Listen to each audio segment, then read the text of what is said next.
L'imagerie par résonance magnétique, la fameuse IRM. Cette imagerie permet chaque année en France de réaliser plusieurs millions d'examens médicaux. On s'en sert pour diagnostiquer toutes sortes de pathologies, comme par exemple des lésions qui vont toucher les ligaments ou les ménisques, une hernie discale au niveau de la colonne vertébrale, ou bien des maladies plus graves telles que des tumeurs localisées dans le cerveau.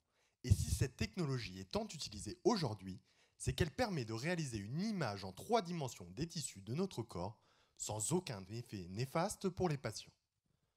Prenons les patients épileptiques par exemple. Il faut savoir malheureusement qu'environ 20% des patients atteints d'épilepsie ne sont pas réceptifs aux traitements qui leur sont proposés et doivent subir une intervention chirurgicale lourde afin de retirer les zones à l'origine de leur crise. Il est donc primordial pour la prise en charge de ces patients de mettre au point une méthode efficace pour localiser ces zones avec précision dans le cerveau.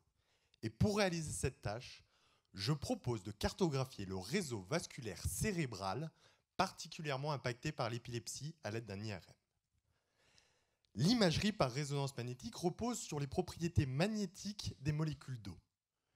Il faut voir les dispositifs d'IRM comme des aimants qui créent d'importants champs magnétiques. Et lorsque l'on pénètre à l'intérieur, l'ensemble des molécules d'eau de notre corps s'aimantent et l'orientation de cette aimantation s'aligne sur le champ.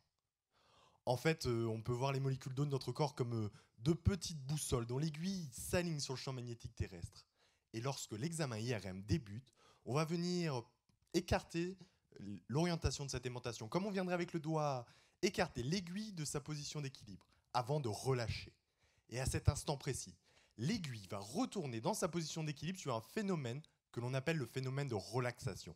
Et c'est parce que ce phénomène est propre à chacun des tissus de notre corps que l'on est capable de les identifier et de distinguer les tissus sains des tissus lésés.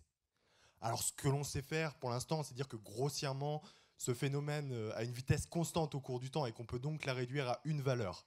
Ce qui marche très bien, hein. C'est d'ailleurs comme ça qu'on arrive à mettre en évidence d'importants changements vasculaires au niveau du cerveau, comme on pourrait le voir avec les tumeurs par exemple. Mais pour ce qui est de plus petits changements vasculaires, plus localisés, on n'est pas encore assez précis. Et la raison, c'est que ce phénomène de relaxation que je vous ai décrit, il est bien plus complexe.